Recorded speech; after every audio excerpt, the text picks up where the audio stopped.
again, my response is, look, if it really is an issue, then I would hope that as an advocate for the real estate agents that you support, that they are your lifeblood, that you would go to bat for them, that you would go saying, let's make it work, not sending a memo or an email or a phone call or having a conversation where you said, this isn't going to work, we're not going to do it. And that be the end of the conversation. You with me? Okay. So let's talk about what expansion is real quick, and then we'll jump into our panel. Expansion is nothing more than one simple thing, and that is taking your lead generation and your admin to additional locations. That's all it is, right? When we talk about building a real estate agent business, we understand that we go out, as we develop our business, we're going to hire someone to help us administratively. Then we're going to give up the buy side and the list side, and then we're going to formalize lead generation at whatever step you are in your career. Well, understand that expansion is nothing more than taking the admin services and turning that into a virtual assistant so that you could do that anywhere in your city, state, country, or the world. And that's not new, is it? The idea of a virtual assistant to help, is that a new idea? Say no. No, you can go hire virtual assistants right now to do your transaction management for you. All we're saying that if you're a real estate agent and you have a really good admin team that already does that, oddly enough, you really also have a virtual assistant business, right? You already have the whole virtual admin team set up to go if you hire it correctly. Is that controversial? Yes or no? No. Heck no. The answer is this. Okay. So here's the second one is. So the second one is taking your lead generation to additional markets. Now, you've all heard of Sotheby's, right? What is Sotheby's? Isn't it kind of a referral network? I mean, isn't that literally how they started? They were, yeah. So you would see a for sale sign and it would say what on the for sale sign? Member of Sotheby's International, right? Okay. Well, we all know what a referral is. Is that a good thing or a bad thing? It's a good thing. Is it illegal, immoral, or unethical? Yes or no? Okay, so when a real estate agent in one market center generates a lead and sends it to another agent in another market center, does the team leader say, hell no, we're not taking any leads? No referrals to this office. We're done with that. That is stupid stuff. We ain't doing that stuff, man. Get that out of here now. Anybody gonna say no to a referral? Okay, so then riddle me this, Batman. What's the problem? Virtual admin has been around for forever, it feels like, but definitely the last decade. Totally acceptable. And sending a lead to another market center or another agent is totally accepted in our industry. Yes or no? Yes. Well, we just covered expansion, so y'all can leave. That's all it is. Now, we do get real estate agents who haven't gone to expansion, right, orientation, or they haven't listened to the conversations, and then they go do it, and then they literally try to do it incorrectly, meaning they try to take their company into other areas. You don't want to do that. You don't want to do that for legal liability reasons, number one, but you don't want to do it for the expense or the time management. That market center, their entire lifeblood is to bring in terrific real estate agents and support their careers. If you said, hey, I've got a terrific real estate agent who, by the way, is getting coaching from us and training from us, we're going to handle all their transactions for a fee when they do it, and we're going to send them referrals. Okay, just on that surface alone, who says no to that? Well, then why? Okay, well, then why the deuce do we have people saying no? This group is good to go. Send in the next group.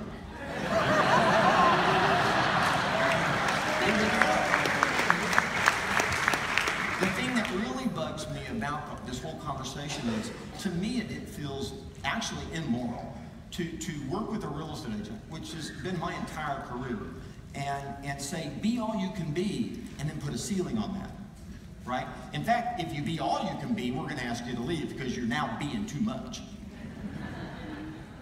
Why would you do that? Right? To me, it feels hypocritical. It feels wrong. We actually, in the training side or management side of the real estate business, we should look at the real estate agent and say, look, our goal is to help you have the biggest life possible, personally and professionally, and our goal is literally to grease the rails for you to slide right through that as easy as you want, not throw up roadblocks in conversations. Yeah? Okay. So let's talk. Let's start with you, Brian. Just take 1 second, tell us about yourself. Cool socks, by the way. Look like those look like the Wicked Witch of the West socks. These are my Boomtown socks. When you spend enough money with them, they send you a pair of socks. It's great. Dude, Keller Williams has socks too. You spend enough money with them, they'll send you a pair. No, if you spend enough money with us, you can buy a pair. Yeah. Well, by the way, all the profits from those socks go to KW Kids Camp, by the way. Yeah, all the profit, yeah. So we made a lot of money for Kids Camp this week. Yeah. So talk to us for a second. So Brian Gubernick, Thanks, Brian, that was awesome. Brian Gubernick from Scottsdale, Arizona, which is where our hub is located. Quick backstory, started in expansion July 2011, went from Phoenix to Bellevue, Washington. Niche-based business, we were all short sales at the time, so we extended the short sale engine to Seattle Metro, then to Portland. Then the market changed for us. We had a shift. Traditional came back. So you found an agent. You actually knew this individual. You showed them the way that you generated short sale leads. They implemented that approach in that area, and how they did. They did exceptionally well. Washington's actually outperformed Arizona for the past 3 years in a row. My hub has been outperformed by Washington, an expansion location that's done in excess of $1 million GCI the past 2 years and just short of $1 million 3 years ago. Say that again for them to hear that. You made more money out of an expansion opportunity than what you were doing in your own hometown. And we made more money in expansion than we make at home. As a matter of fact, this year we topped $2 million outside of the hub. $2 million. A rap group. It's like a rap group. I just get excited about that. It's a crazy idea. So it was very talent, when we expanded, it was very talent-based. So the talent is what took us to Bellevue. Short sales were going on across the country. We could have gone anywhere, but the talent, the guy I was coaching at that time happened to be there. Same with Portland when we went down that way. Craig Rieger, who is the OP, as well as Leanne Harris, who was the TL, made the introduction to talent, and that took us there. And now we've continued to Southern California, Michigan, and Denver, and that actually is more leads-based. So for us, it was either talent or leads, and sure. Now as the model's changed, so has our expansion model, in that we lead with the leads first, the ability to generate the business in that respective location. There you go. Jump in there, Jason. Tell us about how you got started. Yeah, no, absolutely. I didn't have the models and the systems or the leads. I had the clients. So I was representing professional athletes and celebrities in Michigan, and then got the opportunity. I got a call, and they said, well, do you do it anywhere other than Michigan? And I said, of course, that's all we do. What are you kidding? And 3 years later, we were the largest in the country with professional athletic relocation. And it became a function of not doing a ton of deals in any one place, but being able to travel, land, link up with a Keller Williams agent locally, and then provide the same level of service we were providing in Michigan. But you did have market centers run you off. We got ran off constantly. I mean, yeah, this was, what, 11 to 12 years ago, and this was a new idea. I got thrown out of almost every Keller Williams office in Florida. Well, to be honest with you, we ended up, most of our network of agents was RE/MAX agents, because, you know, they would just let them do whatever they wanted. And it was great. Now that people are starting to call us and saying, hey, how can we get into expansion with you? Talk about a good feeling, right? Yeah, I got it. I understand. You know, the amazing thing about it was that, for us, the client was married to the level of service that they got. And I was convinced that no matter where in the world the service was being provided, as long as it was coming from us, we could match it. I mean, there's no reason that real estate has to end at the border of your city. Real estate without borders is the next big idea. It's almost like you already have the clients, and you already have the means of distribution to get your message to them. So it's like you're standing in the diamond mine looking out over the desert and saying, man, I wish I was out there. Because you're driving past other businesses that already got this concept. This is no different than Starbucks or Dunkin' Donuts or McDonald's or any of the companies that you drive by and say, man, if I owned one of those, I would be on Easy Street. I gotta tell you, you own the most profitable business that anyone can own, with more opportunity than any other company with the lowest barrier to entry right now. Yeah, it's true.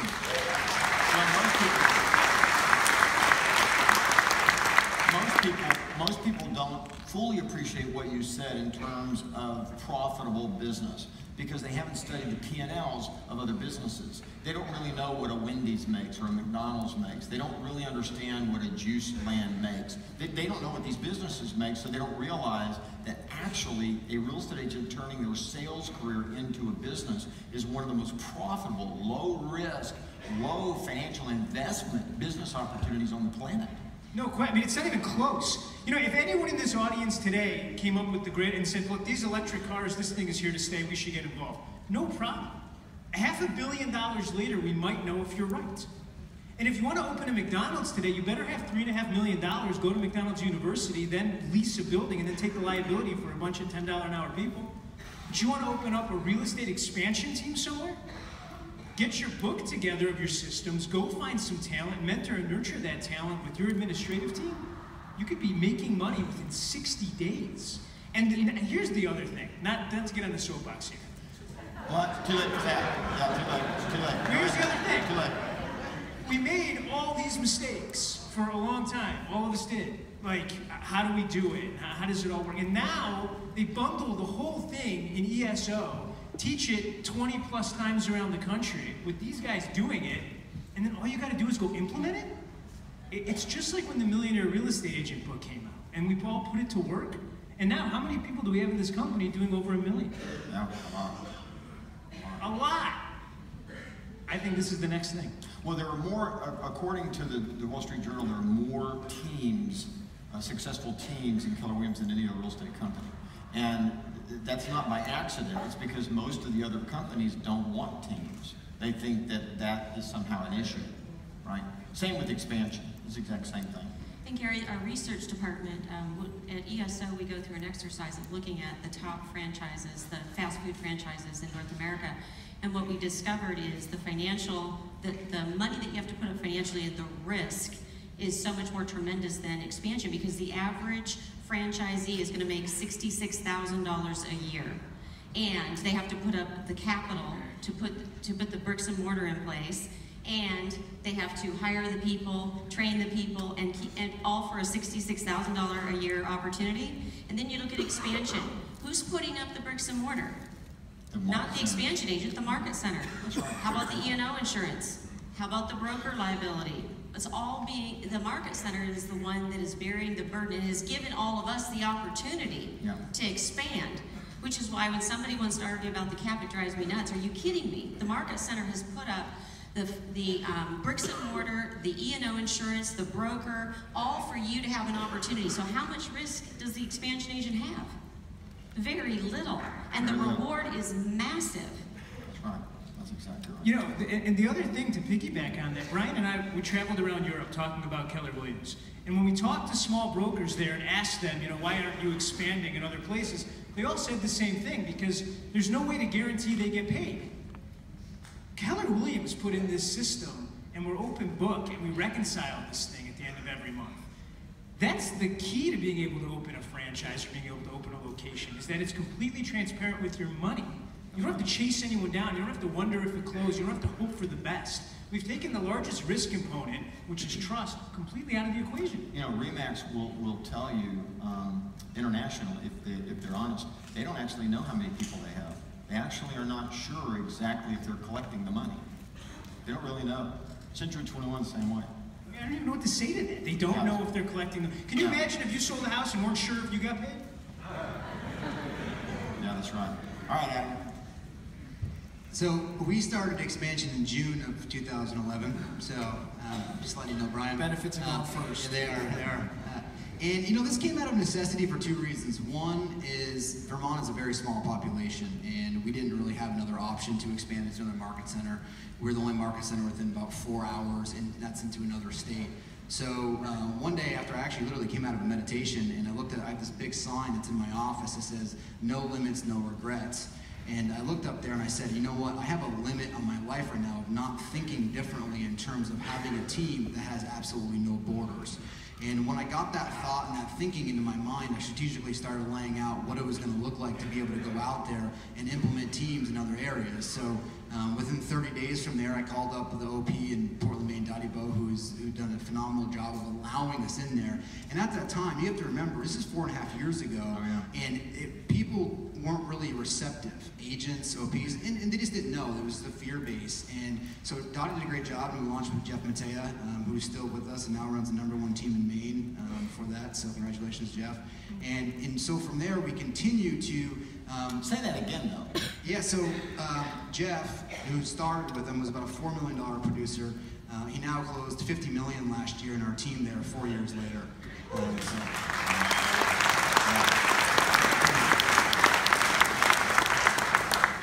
And it's interesting, we did 1.1 million. He's in a business. The interesting thing is he's in a business, and he's in a business who has big ambition, big enough that an individual who wants to live a big business can live that in relationship with your business. Yeah, it's just you show that world, right? And you just got to stay one step ahead of everyone that's in your organization and then get behind and push to make sure that your world's expanding at all times. And last year we did about 1.2 million from our hub. We did 2.7 million outside of our hub. And so, I mean, that's more than double what we were able to do in Vermont. I mean, we had about 2,000 transactions in our whole entire area, so we're limited there. So then it just became, again, as I said the other day, it became a big journey personally about who do I need to be to attract the best people on the planet?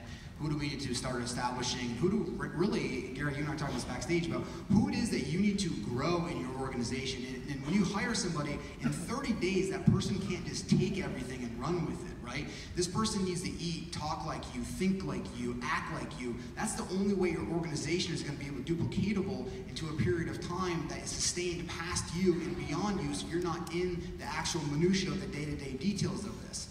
And so when you start understanding that, I wake up every day and say, who in my world right now, do I have 10 plus empire builders that I'm constantly grooming? Then do I have 15? Do I have 20? You know, Ben said something a couple of months ago. He said, you need a Navy to find Navy SEALs. And it was one of those things that just stuck with me for a long time. Whereas, like, in order to find Navy SEALs, you have to have a big group of people amassing this. And so when you're explaining that to people and getting people excited about that opportunity, it's how many people are you growing? So if you're looking out there right now and you wake up, how many people are in your business right now that could take over your business to the next level in all aspects of that whole thing?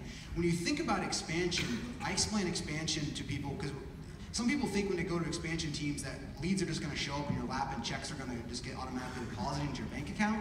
Well, that's not necessarily how it's not a lead receiving team. I explain expansion as like, think about we own a gym, right? So we own the gym, we provide the training, the energy, the rah-rah, the coaching, the facility, all the cycles, the weights. But look, dude, you still got to get up every day and lead generate. You're going to get on that treadmill. You're going to get on and put some iron, and it's going to be stressful. You're going to sweat a little bit. There's going to be days when you don't want to get up and do this, but you know what? It's part about the accountability of the system for it that we've created so that allows you to live the biggest life possible.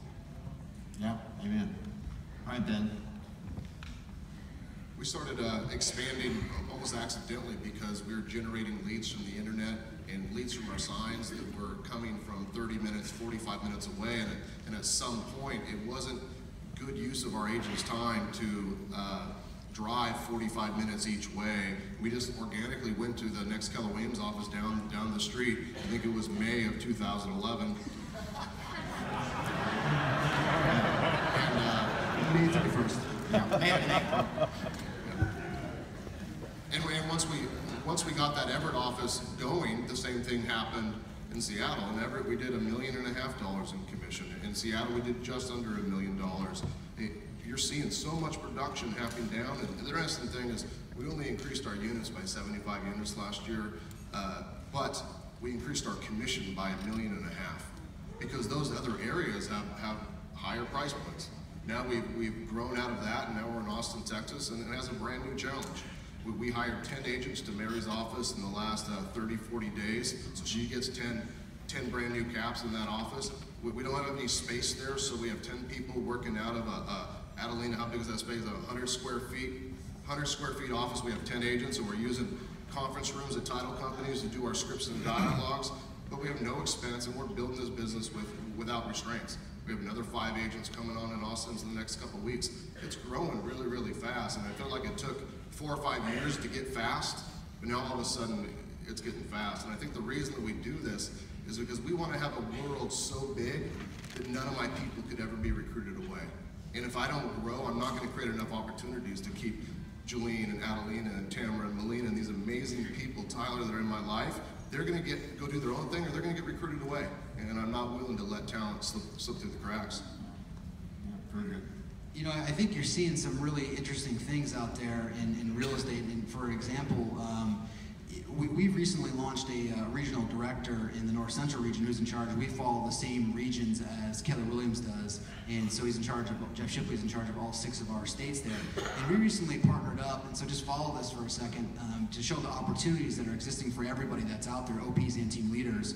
We've recently partnered up with a team leader OP group, and we are, they are becoming the hub leader of our organization to grow into a large metropolitan area. As they continue to grow, they get a percentage of the gross commission that comes in.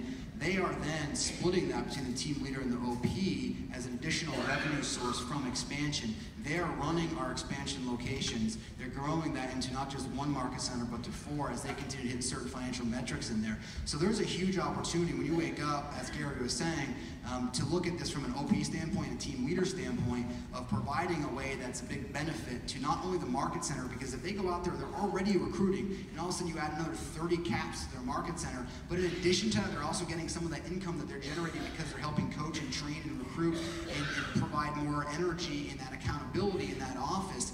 You're now, it's limitless. Right now you're not worrying about team leaders leaving or OPs not having an opportunity for additional growth in this company. That is the next opportunity. So maybe if you're not expanding, there's a really good way to get involved with expansion so that your world increases with everybody else's. Yeah, very good. Expansion can really become the shortcut to the shortcut with John's growth initiative. It really can.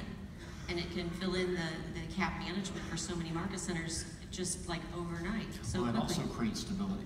It creates stability for everybody in one of these businesses. It creates stability. It does. All right, tell us your story. So I think it was right when I joined the company, you and I were on a call, and I said, Gary, I have these leads for Anchorage, appointments, buyer, and I can't get my people to drive 45 minutes to Anchorage. And oh, by the way, we only close about 1,200 units in Wasilla. How am I ever going to get to 100 million? And you said, well, you're going to have to not leave Wasilla, but you're going to have to do something, a new pool of opportunity outside of Wasilla. And so Jennifer Toomer was the team leader there at Anchorage at the time, and I went to her and I said, I have all these leads for Anchorage, and can you help me find someone? This was it wasn't in 2014. It was September of 2015. I said, can you help me find someone that is similar to our culture? You know our team, you know our systems, that we could partner with to give these leads to. And at the time, we didn't have the model, so we were kind of winging it. And Jen said, I know this guy that was with our company, and he left our company, but he was a buyer agent in Chicago for 13 years, $100,000 a year, great guy. I think we can recruit him back to Keller Williams and be a partner for you in Anchorage. And that's exactly what we did, and he's still our partner in Anchorage today. But it was the team, it was Jen, it was her helping me find that right person. And that, we heard yesterday on a panel that we did in the morning, and that was for, how do you create cappers through expansion in your market center? And one of the things that Jen said is she said, I had Ryan Tollison, one of the top 5 agents in our company, expanding into Alabama, and I was sharing the opportunity with different agents, and all of them shook their head and were not interested. She goes, it blew me away. And then all of a sudden, one girl looked up and she said, well, this is a no-brainer. And so the reason I share that is because not everyone, like you said, thinks like a business person. And if they don't, they're going to miss a huge opportunity because that agent is already in production at a high level and is actually leading in the average sales price in that market center right now. Just because she was a talented person, but Ryan provided the leads and the leadership, Jen provided the leadership, and so for me it was the same thing in Anchorage. And so for the team leaders out there, I just can share with you, these folks, what also came out on the panels yesterday is very few of us have been asked by you to expand into your market centers. Yeah, weird, isn't it? Isn't that weird? Yeah, you would expect that there'd be over 700 market centers who would be dialing agents saying, "You're awesome. Can I help you find an agent who can cap at a minimum in my market center, and you help them get leads and manage their business?"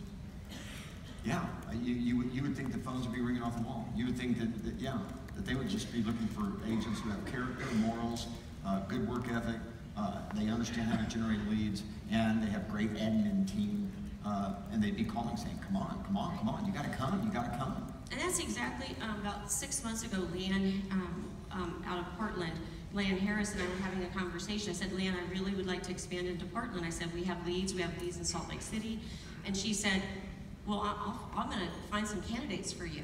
And I said, well, we have a couple of other things we need to do, but I'm gonna be ready in about 6 months. And so literally, I called her 2 weeks ago and I said, I'm ready. And literally, we launched in Portland last week in her market center. The gal's already taken a listing and written a buyer contract this week. And it was because of the team leader that helped me find the right candidate, because she knows me, she knows our systems, knows our culture, and helped me find that right fit. To me, if I'm a team leader, and I have been one, by the way, this is what I want. This would be my entire recruiting program. I would be making the calls. I'd be talking to you 5, if not others, and I'd say, I want you to come to my area. How can I go put 5, 10, 15 more people in my market center that you're generating leads for and that you're going to manage on the back end? So I need to do, I don't have to do those things. I can just culturize, I can keep my hands on them, provide local support. How can we work in partnership to make that happen? Oh yeah, I'd be all over this. Yeah, I've seen it personally to a much greater extent with team leaders and OPs reaching out. As a matter of fact, in Denver, in the market center we're working out of up there, Jen Morgan, the TL up there, she said to Jason and to me not too long ago, she goes, well, I'd like to help you guys recruit to your team.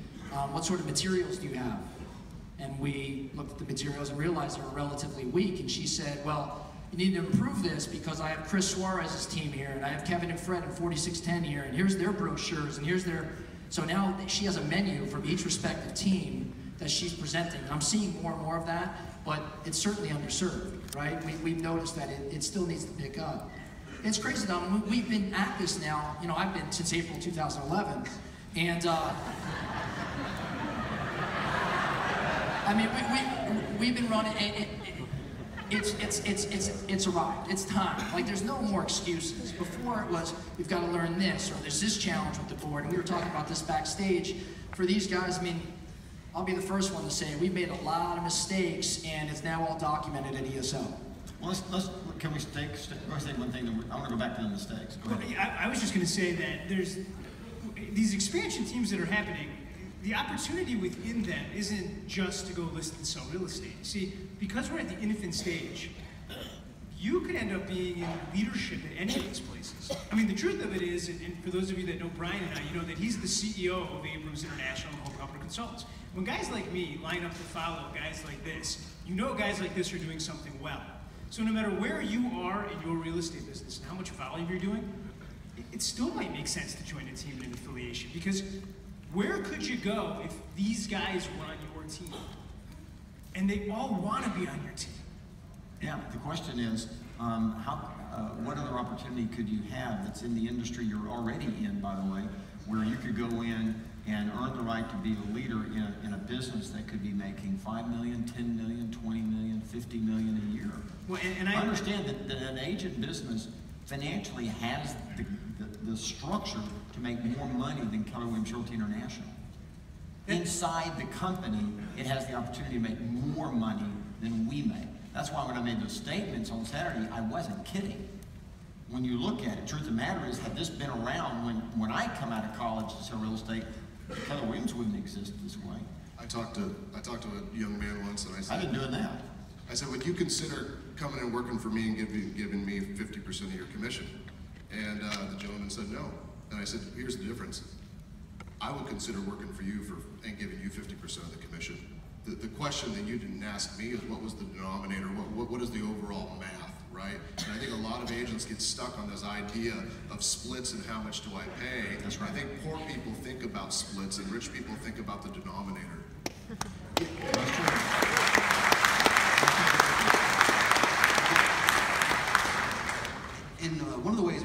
so if our agents are on 40% commissions, they get 40% of it. I always ask them, I said, what does the MRA book say your profit margin should be? 40%. I'm going to pay you a net income of 40% on every single deal that you produce. Yeah. Let's talk about insights real quick. As you started this process, each of you just share, what's the big insight or big insights that you've gotten doing this? First, can I say, I don't know if everyone heard you correctly when you said if I could go back in time, Keller Williams may not exist as it exists today. I don't think there's I would be an expansion team. I don't think there's any question about that. Every time you say it blows my mind, and we kind of breezed over that, but it wouldn't exist. This may not exist as it sits today. I'd have been Redfin. I mean, I guarantee I would. No, only in the sense of that's what they are. Redfin is just a mega agent team. I mean, I don't say it's only, but there's your proof. Because that Redfin is exactly what you're doing. That's all it is. It's exactly the same thing. And nobody makes fun of them. No one says that's a stupid idea. Okay? So yeah, Keller Williams would look very different. It would be that. And it would look very different. So insights, I mean, my specialty is talking about failures, right? We just had a few more wins than losses, so it's worked out okay for us. But in terms of insight, I think the first two things that come to mind for me, number one, and in being fully transparent with this audience, I absolutely, early on in expansion, put more pressure on my money than I should have. And you called me out on that multiple times. There was early when we started building the business, the lead generation lever was radio. And for anybody that invests in radio, you know how that can be. So we had some large monthly bills. Now we had ROI, but I failed to recognize the ROI, kind of retracting a bit.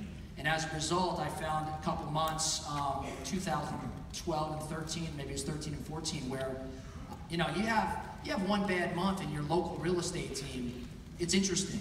You have one bad month with 4 or 5 teams or expansion locations. It's a different story. Oh, yeah. Right, so fortunately I had the reserves for that, but that wasn't a pretty thing. So the first, I would say the biggest insight has been not to put pressure on your money, put pressure on your systems and your lead generation, and start there. So lead with, believe it or not, what's that MRA thing? Absolutely. Yeah, maybe we ought to do that. That's the first thing. The second thing for me, big insight, and it's comical to think about this now, but I failed to recognize that business is just done differently in each respective location or city or state.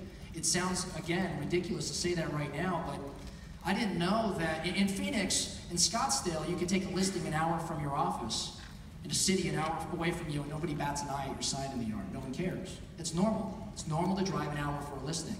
In Portland, they don't cross the river to go to Vancouver, Washington, even though they're on the same MLS. It was mind-blowing to me, because I'm running radio, and guess what? The signal expands over into Washington. And when those leads come in, I say to my guy, Kevin, hey, let's go take this listing. He goes, I don't do business in Washington. What are you talking about?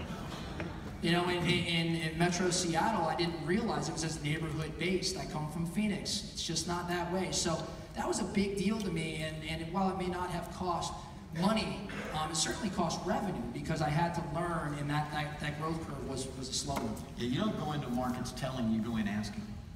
Exactly right. You go in and you ask and try to understand. Yeah, when I launched Keller Williams, I would fly to the city to talk to people, but at the same time, I would go to real estate offices and I would ask the receptionist if I could use the bathroom.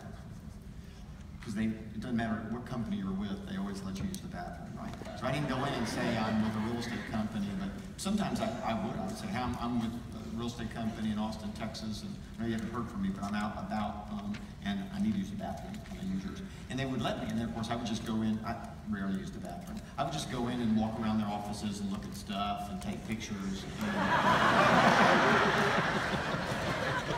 That's a true story. Yeah, I did it, and I did it all over America. I mean, I just did it. It was fun, wasn't a problem. But that's how I understood they were different. My goal was to understand how that market operated and what was different about that market. Yeah. I think the biggest mistake that I made was I had a lot of successes from really early on. I started with Keller Williams when I was 19.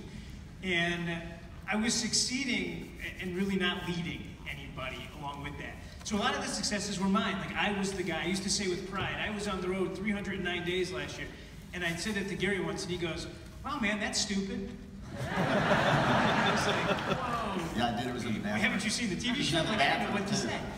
And if I would have started to learn how to lead and how to succeed through others earlier on, or at least start asking the questions like, how could I succeed through others, I would be light years ahead. Because now, Brian's put me in a role where I have to succeed through others, because you get to 4 or 5 locations with 20 or 30 agents, and the thing that you want to say, which is, I'll take care of it, I'm on it, I got this, you just can't run that fast, and you can't carry that much weight. Even the strongest person in the world can. And I'm a real novice when it comes to it, but I'm getting better. Yep. Pass the mic. Thank you. You know, I think the quality of our life is always determined by the quality of the questions we ask ourselves. And I think thinking is nothing but asking yourself a series of questions and answering in your own mind. And so when you start planting bigger questions in your mind, you start thinking about those opportunities that could present themselves in a larger fashion. And so when we started actually reaching out and thinking differently, right? I mean, Apple's commercial in the 1980s used to think different of how it is that we could go ahead and, instead of you doing everything and thinking that you need to do everything, if you just kind of wake up one day and realize that you kind of suck at everything and people around you are really just amazing. I mean, Becca, who runs our operations team, and you really do, and you actually, I'm not like trying to be funny either, like you really do wake up one day and you realize that you actually suck at a lot of stuff. And I think the quicker you can get there and realize that, I'd say the conversation amongst that we have is like, Ben and I were talking earlier, it's like, well, I don't really know anything about that. And like, well, who does? And he's like, well, this person does, right? And it's those things that you need to realize faster and not try to be the one who has to do everything. And I think what Jay was saying, this energy coming out there is the same thing. It's like, look, if we could just understand right now, if there's anything I can give to you, is that just put people that are smarter in there and allow them to do it. The world's been around for 13.8 billion years and knows how to take care of itself. So I think you can allow somebody else to continue to push your organization forward. And that's one day when you wake up, you're going to realize it's just going to sneak up on you. Like it just kind of goes steady, steady, steady. You're buying through, you're going through, and all of a sudden you just wake up and you go boom. And it's just like, wow, we had that much money that month? It's crazy. And then you start asking the question. This year for me, in transparency, is I'm starting to ask the question of, well, whose money is this? Right? What good can I do with this money? I mean, really, what can I do with this type of money? And I think that's a better question to be asking now. If we start with the end in mind with that type of question of whose money is this and what we can do with it, it's gonna give you the opportunity to get more of that in your life, so you can spread the wealth a lot more into different people. I mean, we just launched one of our expansion locations in Miami. We just launched into Colombia, the country. We listed 140 unit high rise in there, and it just snuck up. One day, our admin team's like, we just listed 140 unit high rise in Colombia. I'm like, that's awesome, right? I mean, I didn't really have anything to do with that. And again, it's you hire the right people, you continue to hire the right people, you pour into the people who are personally and professionally hitting or exceeding your standard. Those are the people you dive into and pour everything into them. That's when all of a sudden you wake up one day and you have a huge opportunity and a huge life for everyone around you. Yeah. Thank you. Yeah. I am constantly asking Ben, who do you know that does this? Last week I asked him, I said, we need to do this, and who do I need to contact? And Ben always has a great answer for me. So the thing of it is between all of us, being able to ask each other those questions as we expand, I think has been huge, really huge. I've given you a lot of great answers. You have. Not just All right, Ben, jump in there. I've been staring at my picture for the last 30 minutes. Yeah. I'm really pale. It's the end of the slides, that's why. Who's that? No, stop.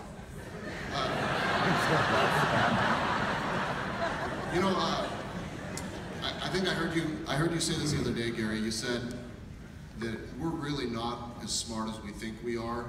And for any of us to tell you guys that we figured out the model is an absolute lie, we don't know what the hell we're doing. We're trying really hard. We're trying to figure it out. And what I realize is that each one of us could have a different model, and at the end of the day, we could almost all be right. And even as I'm expanding, I get Tamara that has a producing real estate business, and she has to sell for us to hit our financial goals. Then I get a different team leader in Austin, Adelina, that says, I'm willing to work on 0 salary, 0 income, and risk it all for a higher profit up front early. And I realize that my model with Tamara is great, and my model with Adelina is also great. So I might end up with a couple of these models for the next couple of years, because really none of us really know what the end outcome is going to be like, and we shouldn't be looking at this like it's the Bible. We should be looking at it and copying what's working, but don't make it the Testament. Well, that brings me to, I think, to a good point. I think one of the biggest mistakes people are making right now with expansion is not coming to ESO and learning the basic model and system and how to implement it. So what happens is I'll get a phone call from an OP or an RD that says, we've got a problem with an expansion team or agent in this market center, and I'll say, tell me more. And so they'll share with me the information. I'll say, well, let me ask you one question. Who allowed the expansion partner to come into the market center? And they said, well, they just told us they were doing it. I said, interesting. So let me ask you this, did an OP or an RD or a team leader ask that agent, have you been to ESO? Are you a member of expansion? Because if the answer is no, these people should not be expanding in those market centers. And that's where the majority of a lot of the issues and problems have come from, is that for lots of reasons, expansion seems to be a shiny object. And so people just want to go out and expand. It's like you said, they want to swim the English Channel without taking swimming lessons. Yeah, they want to go out and expand without knowing the basic models and systems to do it, and then they fail. And